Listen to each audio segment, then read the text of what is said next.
Good morning. तर सकाळी आहे ना मी 8 वाजताच उठले होते, पण रील बघत बघत किती वाजले ते सुद्धा कळलं नाही. आता 11 वाजायला आलेत तरी मी रीलच बघते. आज मम्मीचा ओरडा मी नक्की खाणार आहे, पण त्याच्या आधी नाश्ता करून घेऊयात.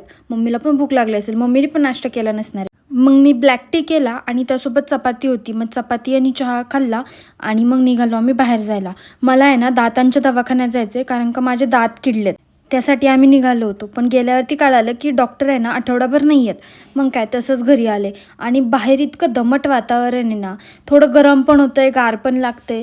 काय वातावरणाचं चाललंय तेच कळत नाही आहे. मग आल्यावरती पोटभर पाणी पिले. त्या दिवशी मावशी आली होती ना माझी, त्या दिवशी त्यांनी माझ्यासाठी स्वीट्स आणले होते. मग त्याच्यातला मी कलाकंद काढला आणि कलाकंद खाल्ला.